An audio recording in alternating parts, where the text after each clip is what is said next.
Olá, graça e paz, tudo bom com você? Nossa aula hoje está baseada no capítulo 8 da Confissão de Fé de Westminster, que tem como título De Cristo, o Mediador. Eu quero começar nossa aula fazendo algumas perguntas. O que significa ser mediador? Qual é o nome do mediador? Por que o mediador recebeu o nome que ele tem? Qual a natureza do mediador? Qual a obra do mediador? O que ele adquiriu através de sua obra? Essas são perguntas que vamos tentar responder ao longo da nossa exposição. Vamos então começar falando sobre o nome do mediador. A Confissão de Fé de Westminster diz assim: aprove a Deus, em seu eterno propósito, escolher e ordenar o Senhor Jesus, seu Filho unigênito, para ser o mediador entre Deus e o homem. Então esse parágrafo da Confissão de Fé diz que Deus escolheu o Senhor Jesus para ser o nosso mediador. Então qual é o nome dele? Jesus. E por que ele recebeu esse nome? É importante a gente entender o seguinte. Hoje a gente coloca em nossos filhos nomes que a gente acha bonito. A gente tem um filho e quer botar o nome nele, então a gente olha um nome pela estrutura, pela beleza. Esse nome é bonito, né? Então, pessoas que dizem assim, eu vou colocar esse nome no meu filho porque eu acho esse nome muito bonito. As pessoas hoje, em nossa cultura, não estão preocupadas com o que o nome significa. Elas estão preocupadas apenas com a estrutura, com a beleza do nome. Mas na época bíblica, o nome não era colocado pela estrutura, pela beleza do nome. Ele era colocado pelo significado do nome e pelo que os pais gostariam que o filho viesse a ser. Então, o mediador é chamado Jesus, ele recebe esse nome por conta da missão que Deus queria que ele realizasse, por conta da missão que ele veio realizar. Qual foi a missão que ele veio realizar? Ele veio salvar o seu povo dos pecados deles. Então, Jesus é chamado de Jesus, o nome dele é Jesus, porque esse nome significa o Senhor salva. O Senhor salva.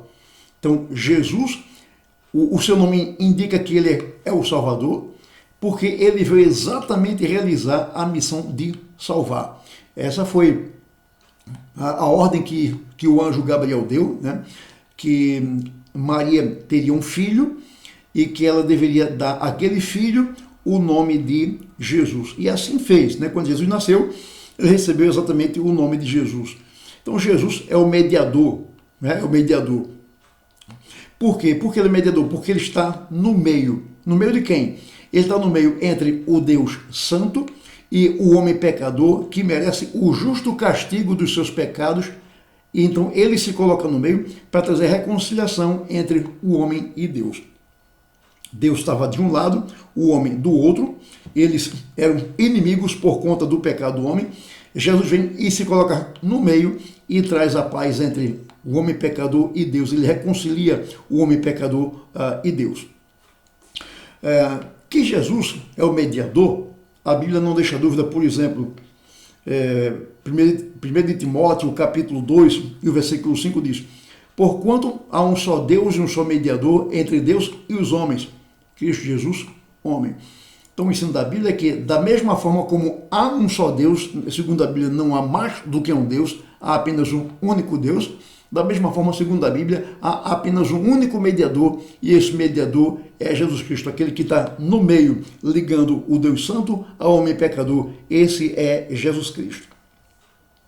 A Igreja Católica Romana, por se distanciar da Bíblia, por se recusar a ter sua consciência cativa da Escritura, por recusar ter a Bíblia como sua única regra de fé e prática, por conta do abandono da igreja no que diz respeito à Bíblia, Por conta e risco próprio, ela acrescentou uma série de mediadores. Para essa igreja, Maria e os santos funcionam como mediadores entre Deus e os homens, mas segundo a Bíblia, existe apenas um único mediador, que é o Senhor Jesus Cristo. Então, para o romanismo, Jesus é apenas mais um mediador. Ele é mediador, mas ele não é único, ele é mais um. Mas para a Bíblia e para a igreja cristã, Jesus é único. Portanto, entre o que a igreja romana ensina, que há vários mediadores, e o que a Bíblia ensina, que só existe um único mediador, que é Jesus, nós ficamos com a Bíblia, a igreja cristã fica com a Bíblia. E deixa a igreja romana patinar nos seus erros doutrinários, nas suas heresias, acrescentando alguns mediadores além de Jesus Cristo. Um segundo ponto que eu quero trabalhar com vocês aqui é sobre a natureza do mediador, né? Ao longo da história tem havido muitas controvérsias sobre a pessoa de Jesus. Na verdade, as controvérsias sobre Jesus a gente vê logo lá no Novo Testamento. Pessoas que... algumas pessoas seguiam a Jesus, diziam que ele vinha de Deus, que ele era de Deus, porque ninguém podia fazer as obras que ele fazia se ele não viesse de Deus. Já outras pessoas diziam que nada, ele está endemoniado, né? Pessoas perguntavam assim, quem é esse que manda e o mar se acalma? Quem é esse que manda e o vento se aquieta? Quem é esse que fala e os demônios saem? Então tinha muita controvérsia a respeito de quem era Jesus, né? Esse não é aquele Jesus, né, filho de José, né, o carpinteiro. A gente não conhece os irmãos e as irmãs dele. Como é que ele aprendeu todas essas coisas? De onde é que veio toda a sabedoria para ele? Então veja que desde o Novo Testamento a gente encontra controvérsias a respeito de Jesus. Quando a gente sai do período do Novo Testamento e entra na história pós-Novo Testamento, na história da igreja, a gente percebe mais controvérsias a respeito de Jesus.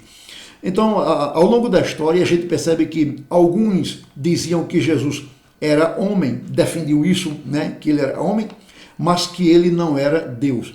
Outros já iam pelo caminho contrário, diziam que ele era Deus, mas ele não era homem. Por exemplo, os arianos, arianos aí, por conta do nome de Ário, né? Arianos aí não tem nada a ver com a raça ariana que Hitler tentou desenvolver, né? Da raça pura, branquinha, galeguinha, dos olhos azuis, que então seria contra judeus, negros, mestiços. Não tem nada a ver com isso. Arianos aqui tem a ver com o nome de um presbítero de Alexandria, no Egito, chamado Ário, né?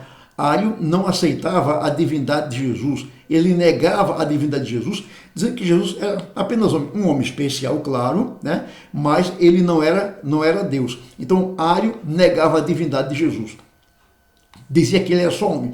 Por outro lado, a gente tinha o docetismo. A palavra docetismo é uma palavra grega que significa aquilo que parece. Aquilo que parece. Então, o docetismo dizia que Jesus parecia homem, mas ele não era homem. Então, o docetismo estava inclinado a aceitar que Jesus era Deus, mas negava a sua divindade. O docetismo, por ser uma filosofia gnóstica, grega, tinha aquele dualismo entre espírito e matéria. Então, para os gregos, a matéria era má e o espírito era bom. Então, não pode o bom se unir ao mal. Então, o pensamento é o seguinte: se Jesus era bom e se ele era Deus, e Deus é bom, então ele não pode ter se unido à matéria. Aquele corpo que ele teve não foi um corpo de matéria de verdade. Jesus teve um corpo espiritual, Jesus teve um corpo fantasmagórico, mas não era um corpo de verdade. Então, com isso, os docetas negaram que Jesus era homem, defendiam que Jesus era Deus, mas negavam que Jesus era homem. Então, isso tem acontecido ao longo da história. Pessoas que têm asseverado a divindade de Jesus, mas que têm negado a sua divindade ou vice-versa. Por exemplo, outro exemplo, Apolinário. Apolinário também foi um bispo da igreja. Ele dizia o seguinte, que o homem é constituído de corpo, alma e espírito. Então o homem, para ser homem, tem que ter esses três elementos. Então ele diz, Jesus tinha um corpo humano, tinha uma alma humana, mas ele não tinha um espírito humano. No lugar do espírito humano veio o Espírito Santo. Então, por conta disso, Jesus não era homem de verdade. Então, Apolinário negou a divindade de Jesus. E já havia um cara chamado Eutico, que criou uma doutrina chamada monofisismo. Monofisismo é uma palavra grega, na verdade é formada por duas palavras gregas, mono, que significa um, mas a palavra fisismo, que significa física, natureza. Então, monofisismo significa uma natureza. Com isso, Eutico quis dizer que por conta da encarnação, que na encarnação, a natureza humana foi absolvida pela natureza divina, de sorte que Jesus era só Deus e não homem. Então é essa controvérsia que a gente vai vendo ao longo da história, né? Alguns pseudo-mestres defendendo que Jesus era homem, mas não era Deus, e outros dizendo que Jesus era Deus, mas que ele não era homem. Contra essas ideias, essas ideias que uma negava a divindade e aceitava a humanidade, outros que negavam a divindade e aceitavam a humanidade, contra essas ideias, a igreja cristã entendeu que Jesus era as duas coisas. A igreja cristã entendeu que Jesus é Deus e homem. Ele é o Deus homem. Por exemplo, o credo niceno-constantinopolitano definiu a pessoa de Jesus assim, que ele é Deus de Deus, luz da luz, Deus verdadeiro de Deus verdadeiro, gerado, não criado, consubstancial ao Pai. Então aqui o credo está falando da divindade de Jesus. Agora continua, veja. E por nós, homens, e para nossa salvação, desceu dos céus e encarnou pelo Espírito Santo no seio da Virgem Maria e se fez homem. Então nós temos aqui o credo niceno, mostrando desde o início qual era a posição da igreja quanto à pessoa de Jesus. Ele era verdadeiro Deus e ele era verdadeiro homem. Então, segundo o entendimento da igreja, à luz da Bíblia, Jesus era uma pessoa que tinha duas naturezas, uma divina e outra humana. Então ele não tinha só uma natureza, uma divina ou uma humana. Ele tinha as duas naturezas, ele era o Deus homem, Deus e homem ao mesmo tempo. Um detalhe aqui é que Jesus era 100% homem e 100% Deus. Isso não significa que a gente soma 100% homem, 100% Deus, dá 200%, não.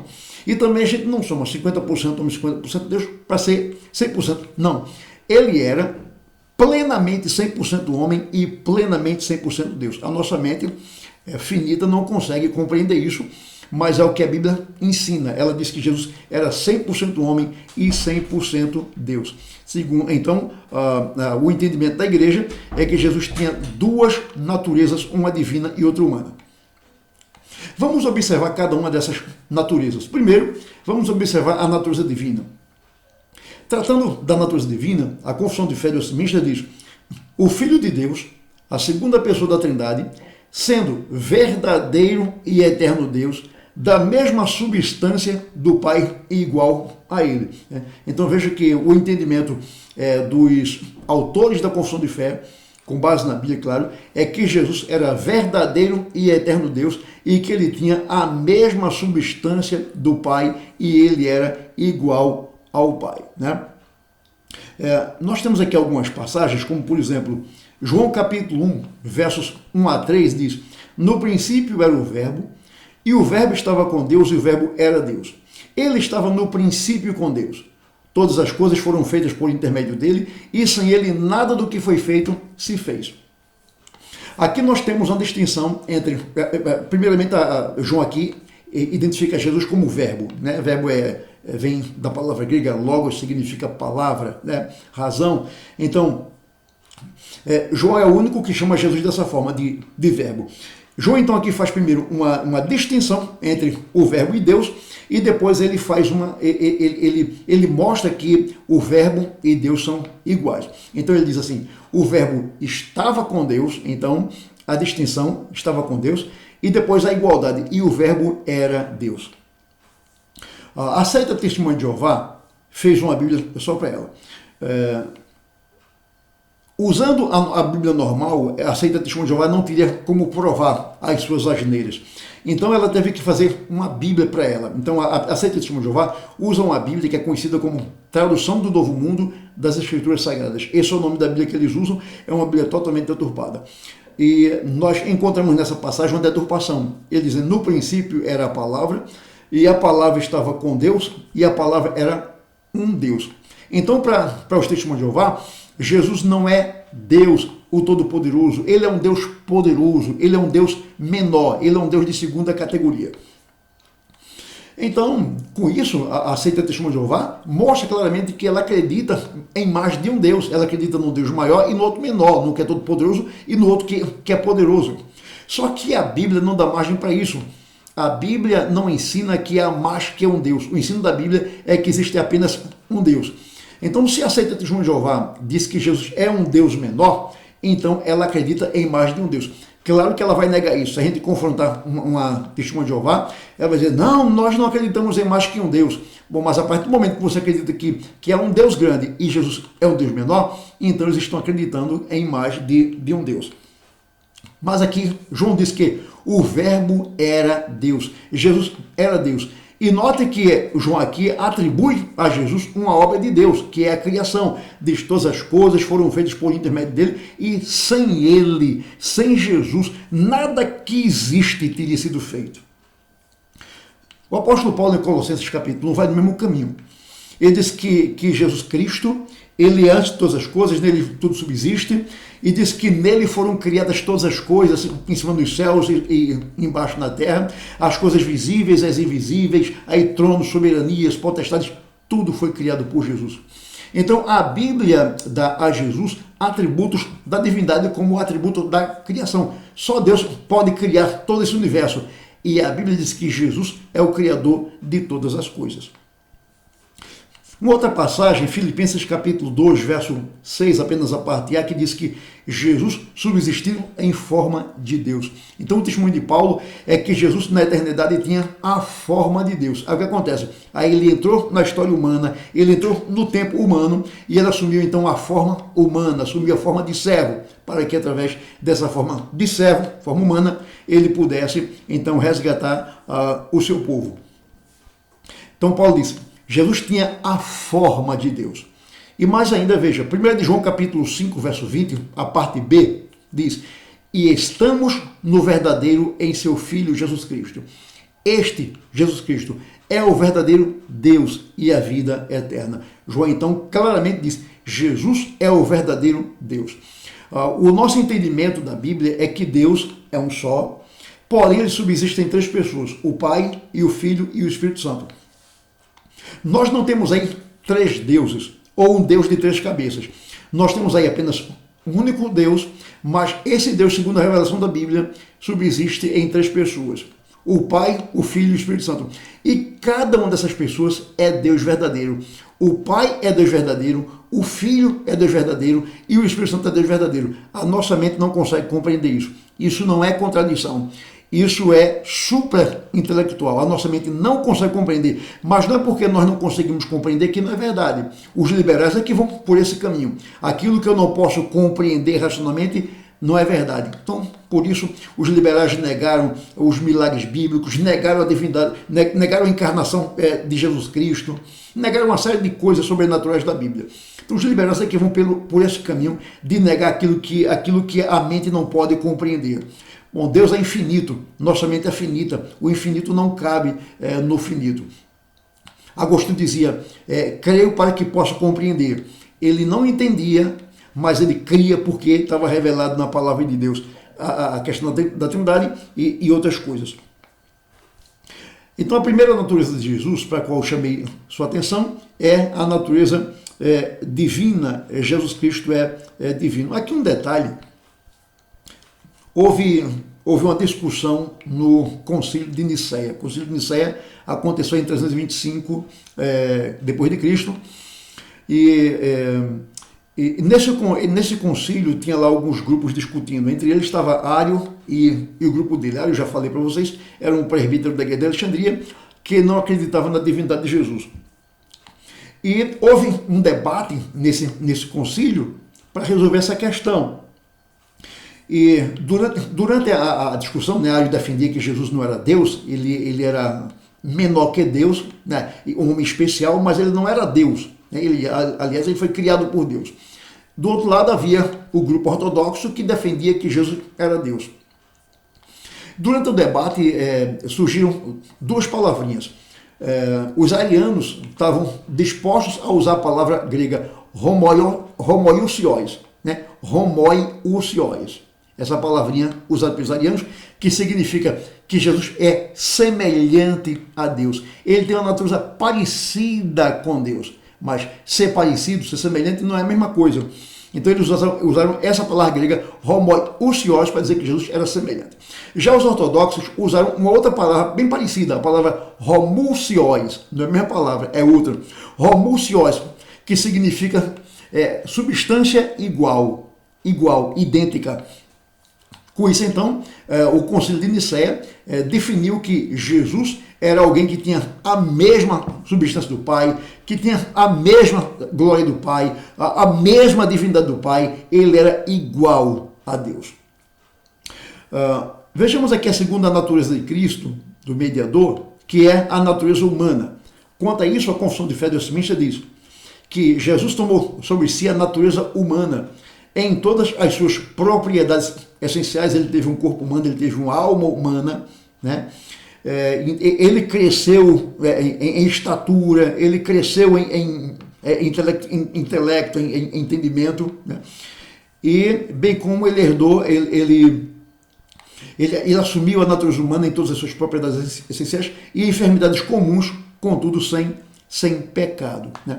Essa declaração da Confissão de Fé, de que ele assumiu a natureza humana, isso está bem claro na Bíblia. Por exemplo, João capítulo 1,14 diz: e o verbo se fez carne e habitou entre nós. Jesus fez-se carne e veio habitar entre nós. Ele morou conosco aqui durante mais de 3 anos. Hebreus 2, 14 e 17 fala: visto, pois, que os filhos têm participação comum de carne e sangue, deles também ele igualmente participou, para que por sua morte destruísse aquele que tem o poder da morte, a saber, o diabo. Então aqui o autor dos Hebreus diz que, da mesma forma como nós humanos somos compostos de carne e sangue, Jesus igualmente participou de carne e sangue. E qual foi a razão por que ele participou de carne e sangue? Ele diz para que ele pudesse morrer, e então, mediante sua morte, ele destruísse a morte e destruísse aquele que tem o poder da morte, que é o diabo, aquele que tentou o homem, que levou o homem à queda e que por conta disso trouxe a morte à criação.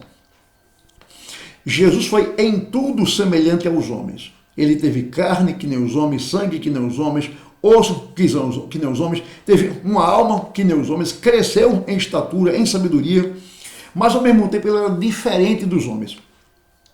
No que ele era diferente dos homens? No pecado. No pecado. Ele era diferente dos homens. Em certa ocasião, ele desafiou os judeus da sua época, dizendo assim: quem de vocês me convence de pecado? E ninguém o acusou de pecado. Então, desde o nascimento, Jesus foi chamado de Filho de Deus, foi chamado de ente santo. Então, Jesus era santo, inocente e incontaminado, enquanto que todos os homens, todos os membros da raça humana são pecadores, são culpados, são corrompidos, são manchados pelo pecado. Então Jesus era semelhante aos homens e era diferente dos homens. Semelhante porque ele tinha uma estrutura física, humana, como qualquer homem, e diferente porque ele não tinha pecado. Sua natureza humana não era decaída, não era pecaminosa. Quanto a essa questão de que Jesus era impecável, nós temos aqui algumas passagens, por exemplo, 2 Coríntios 5, 21. Aquele que não conheceu o pecado, Jesus não conheceu o pecado, Deus o fez pecado por nós, para que nele fôssemos feitos justiça de Deus, mas ele não conheceu o pecado. Hebreus capítulo 4, versículo 15 diz: porque não temos um sacerdote que não possa compadecer-se das nossas fraquezas? Antes, foi ele tentado em todas as coisas, à nossa semelhança, mas sem pecado. Tentado ele foi a vida toda, à nossa semelhança. Mas enquanto muitas vezes nós tiramos a tentação para dançar, nós damos as boas-vindas à tentação, Jesus, a vida toda, disse não à tentação. Ele fechou as portas na cara da tentação, né? Ele disse não à tentação e não pecou contra o Senhor. Ele foi tentado em tudo durante toda a sua vida, porém ele não cedeu nenhum momento à tentação. É bom, irmãos, a gente fazer aqui uma distinção entre tentação e pecado. A tentação visa levar ao pecado, mas enquanto a gente não ceder à tentação, a gente não pecou. Tentação não é sinônimo de pecado. Eu fui tentado, mas se eu não ceder à tentação, eu não pequei, né? Então a tentação veio, mas eu posso enxotá-la. Um certo autor disse que a tentação é que nem um reboco, cai sobre todo mundo. Ela vem sobre todo mundo, mas nós não somos obrigados a receber a tentação das boas-vindas a ela. Podemos dizer não. A Bíblia diz que a tentação que vem sobre nós é humana, mas com ela o Senhor nos dá o escape para vencer a tentação. Jesus venceu a tentação e ele nos ajuda a vencer as nossas tentações. Ele não caiu em pecado, mas ele resistiu à tentação. 1 de Pedro, capítulo 2, 22, diz: o qual não cometeu pecado, nem dolo algum se achou em sua boca.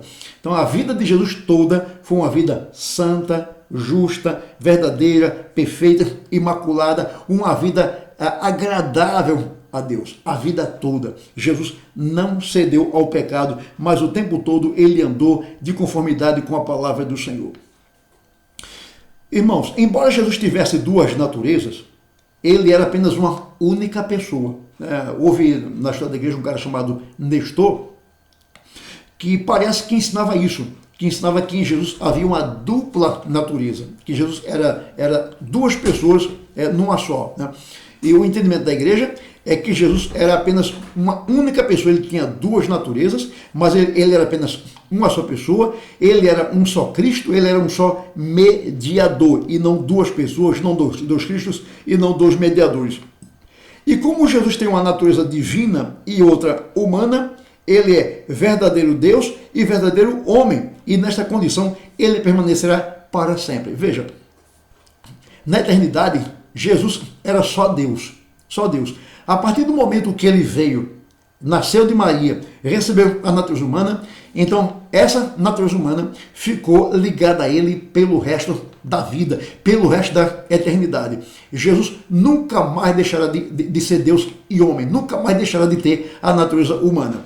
A Bíblia o tempo todo chama Jesus de homem, Cristo Jesus, homem. Por exemplo, o texto que a gente leu em 1 Timóteo 2,5, não, há um só Deus, um só mediador entre Deus e os homens, Cristo Jesus, homem. Então a Bíblia chama Jesus de homem, mesmo depois que ele está assunto aos céus, mesmo depois que ele subiu aos céus e sentou-se à direita de Deus. Então ele será homem para todo sempre.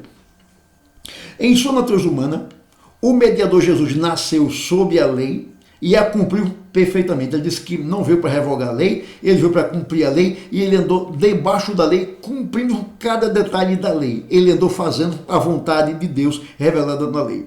Em sua vida, em sua natureza humana, ele padeceu em sua alma e em seu corpo os mais cruéis tormentos e penosos sofrimentos. Em sua natureza humana, ele foi crucificado e morreu, foi sepultado e ficou sob o poder da morte.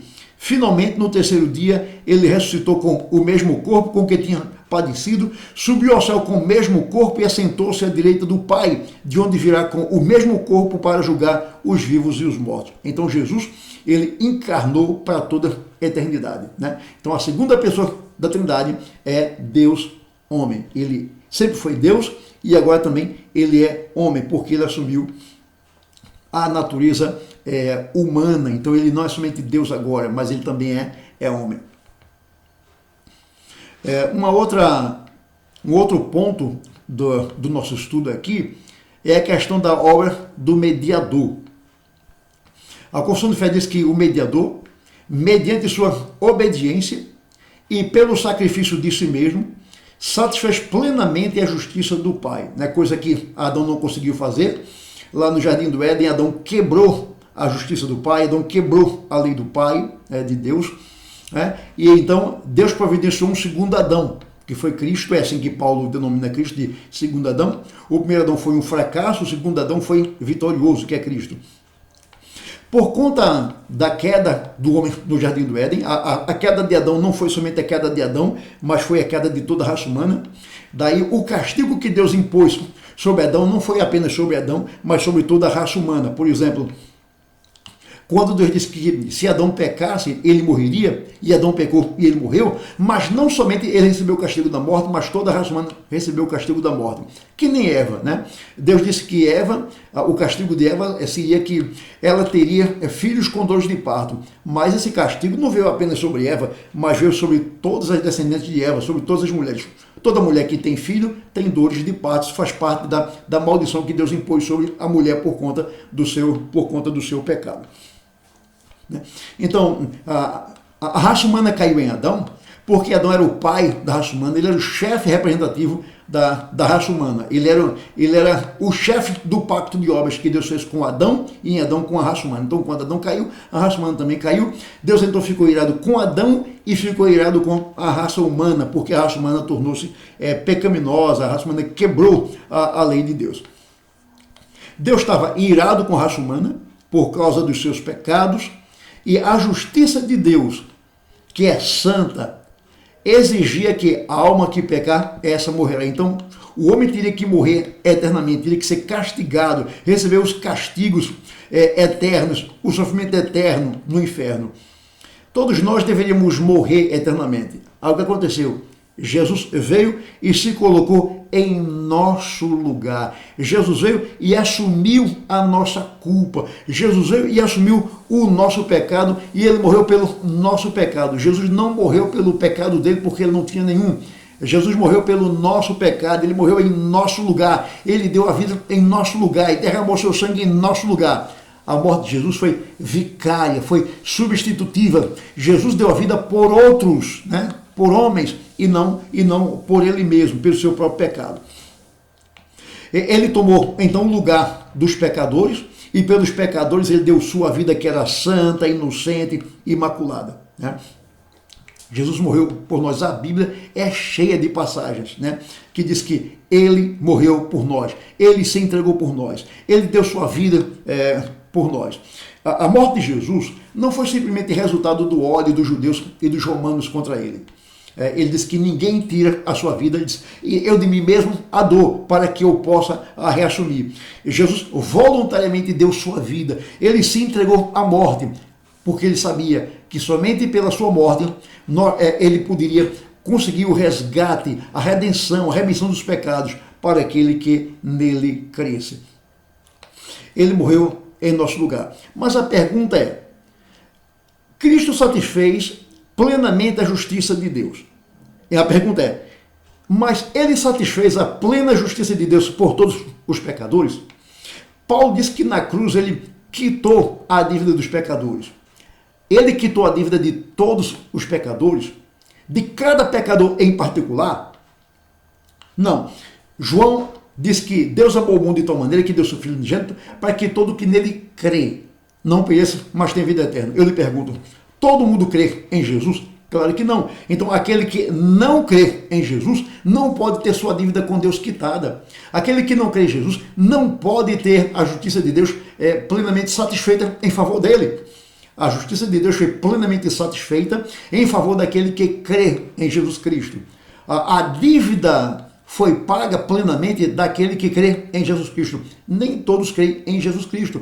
Por mais que muitos digam, eu creio em Jesus, essa é uma crença meramente intelectual, que não está baseada numa vida regenerada, transformada, justificada. É apenas um jargão religioso. Eu creio em Jesus. Mas, não tem, mas é uma crença, é uma fé que não muda o comportamento da pessoa, que não muda a vida da pessoa. Nesse sentido, a Bíblia diz que até os demônios creem e estremecem. Eles creem tanto que tremem, mas isso não muda o que eles são. Eles são demônios. Da mesma forma, tem muita gente que diz que crê em Jesus, mas que a gente não vê nenhuma mudança de vida. Logo, essa é uma fé meramente intelectual, que não é capaz de mudar a vida do pecador. Então, Jesus não satisfez plenamente a justiça de Deus por todos os homens sem exceção. Ele não pagou a dívida de todos os homens sem exceção. Jesus satisfez a justiça plena de Deus por todos os homens sem distinção. Ele pagou a dívida de todos os homens sem distinção de cor, sem distinção de raça, sem distinção de condição social, sem distinção de sexo. Então ele satisfez plenamente a justiça de Deus por todos sem distinção, por grandes e por pequenos, por negros e por brancos, por ricos e por pobres, por homens e por mulheres. Foi nesse sentido que ele satisfez a justiça plena de Deus por todos os homens, sem distinção e não sem exceção, né? Então ele deu sua vida por aquele que crê nele. Então a Bíblia diz que Jesus satisfez essa justiça somente por aqueles que o Pai lhe deu, né? O Pai deu ao Filho um povo, o Pai deu ao Filho uma igreja, o Pai deu ao Filho alguns homens, e por eles Jesus satisfez a justiça de Deus. Quanto a isso, a confissão de fé diz assim: e deu-lhe desde toda a eternidade um povo para ser sua semente e para, no tempo devido, ser por ele remido, chamado, justificado, santificado e glorificado. Então, a quem Jesus redime, chama, justifica, santifica e glorifica, né? Aquele que crê nele, aquele que o Pai lhe deu e crê nele. Então, por ele, Jesus Cristo veio e fez uma obra na cruz do Calvário. Cristo satisfez a justiça de Deus para todos aqueles que o Pai lhe deu, e para eles adquiriu não só reconciliação, como também uma herança perdurável no reino dos céus. E veja o que Jesus conseguiu para aqueles que o Pai lhe deu. Conseguiu a reconciliação com Deus. Nós éramos inimigos de Deus, estávamos debaixo do desprazer de Deus, da sua ira. Jesus veio e nos reconciliou com Deus através da sua morte na cruz. E não somente isso, mas uma vez que ele nos reconciliou com Deus, ele nos deu uma herança perdurável, uma herança eterna no reino dos céus. Interessante que o apóstolo Paulo, em Romanos capítulo 8, capítulo 5, diz o seguinte: sendo nós inimigos, fomos reconciliados com ele por meio do seu Filho. Deus nos reconciliou com ele mesmo quando nós éramos inimigos, e essa reconciliação aconteceu através de Jesus Cristo, através de sua morte lá na cruz do Calvário. Então vamos ver aqui, por quem Jesus satisfez plenamente a justiça de Deus. De quem Jesus pagou completamente a dívida. Mateus capítulo 1, 21, diz que Maria dará à luz um filho, e ela deveria dar ele o nome de Jesus. Por quê? Porque ele salvará o seu povo dos pecados deles. Então, a quem Jesus veio salvar? O seu povo. Quem é o povo de Jesus? É aquele que o Pai deu a ele. Jesus veio para salvar o povo que o Pai deu a ele. João capítulo 10, 27 e 28. As minhas ovelhas ouvem a minha voz. Eu as conheço e elas me seguem. Eu lhes dou a vida eterna, jamais perecerão e ninguém as arrebatará da minha mão. Quem é que é conhecido por Jesus? Quem é que segue a Jesus e que recebe a vida eterna? As minhas ovelhas. Jesus não dá a vida pelo mundo. Ele não dá a vida pelos bodes, pelos incrédulos, pelos cabritos. Ele dá a vida pelas suas ovelhas. Jesus não veio possibilitar a salvação de qualquer pessoa. Ele veio garantir a salvação do seu povo. Ele veio garantir a salvação das suas ovelhas. Eu lhes dou a vida eterna. A quem? As suas ovelhas. Ele salvará dos seus pecados. A quem? O seu povo. E mais. Efésios capítulo 5, 25 diz: maridos, amai vossa mulher, como também Cristo amou a igreja e a si mesmo se entregou por ela. A quem foi que Cristo amou e se entregou por ela? A quem foi que Cristo amou e morreu por ela? Pela igreja. Pela igreja. Então, a obra de Cristo foi em favor de quem? Do seu povo, em favor de suas ovelhas, em favor de sua igreja. Não foi pelo mundo sem exceção, mas pelo mundo sem distinção, que forma o povo de Deus, que forma o rebanho de Cristo, que forma a igreja de Cristo. Então, por eles, Cristo satisfez plenamente a justiça de Deus, e Cristo pagou plenamente a dívida desses. De quem? De seu povo, de suas ovelhas, de sua igreja. Somente aquele que crê em Cristo é povo de Cristo. Somente aquele que crê em Cristo é ovelha de Cristo. Somente aquele que crê em Cristo é igreja de Cristo. Ninguém mais. Por eles Cristo satisfez a justiça de Deus e quitou as suas dívidas. Quanto ao fato de que nós fomos reconciliados com Deus por meio de Cristo, Romanos 5,18 diz: tudo provém de Deus que nos reconciliou consigo mesmo por meio de Cristo e nos deu o ministério da reconciliação. Paulo escreve para os Coríntios e diz: Deus nos reconciliou com Ele mesmo através de Cristo. E com a reconciliação, Ele nos dá uma herança eterna no céu. Romanos 8,17 diz: se somos filhos, somos também herdeiros, herdeiros de Deus e co-herdeiros com Cristo. Então o que nós lucramos com a reconciliação foi uma herança perdurável, uma herança eterna no céu. Foi isso que o Senhor fez por nós. Essa obra de reconciliar pecadores com Deus, essa obra de conceder uma herança eterna no céu, Cristo fez em prol de alguns e não de todos. Ele fez em prol do seu povo, em prol das suas ovelhas, em prol da sua igreja e de ninguém mais. Bom, irmãos, eu quero concluir esse nosso estudo glorificando a Deus pelo mediador que Ele nos providenciou, né? O Senhor não teria outro mediador melhor para nos dar. Ele nos deu o melhor que Ele tinha, que foi o seu Filho. Infelizmente, muitos, na sua ignorância, por não conhecerem a mensagem bíblica de que Cristo é o único mediador, são enganados por seus líderes religiosos e eles então correm atrás de outros mediadores tão fracos como eles. Muitos colocam seus líderes religiosos no lugar do mediador de Deus. Outros colocam, no caso da Igreja Católica Romana, colocam Maria e os santos. Se não colocam Maria e os santos no lugar de Jesus, ao menos colocam esses santos e Maria ao lado de Jesus como mediador. Mas a Igreja Católica faz isso por conta e risco próprio, porque ela não tem base bíblica para acrescentar mediadores ao lado de Jesus Cristo. Quando ela faz isso, assim, de forma implícita, ela ensina que Jesus não é suficiente e que sua obra precisa ser complementada. Alguém precisa ajudá-lo. Quanto engano, se ela pensa assim. Na prática, ela pensa assim. Quanto engano, pois o mediador de Deus é perfeito e suficiente para nós. Não precisamos de outro mediador, não precisamos de outros mediadores. Cristo para nós nos basta, Ele é suficiente. Ele é aquele que nos mostra o Pai, somente Ele. Ele é aquele que é o caminho para o Pai, somente Ele. Ele é a porta para a casa do Pai, somente Ele. Então, Ele nos basta, Ele é suficiente. Então, a Deus que nos deu o seu mediador, seja a glória. O Cristo que veio, que se dispôs para ser nosso mediador, seja a glória. E o Espírito Santo que preparou um corpo para o Filho, para que ele se encarnasse e morresse por nós, seja a glória. Então, glória ao Pai, glória ao Filho, glória ao Espírito Santo, glória à Trindade bendita, hoje e sempre. Amém.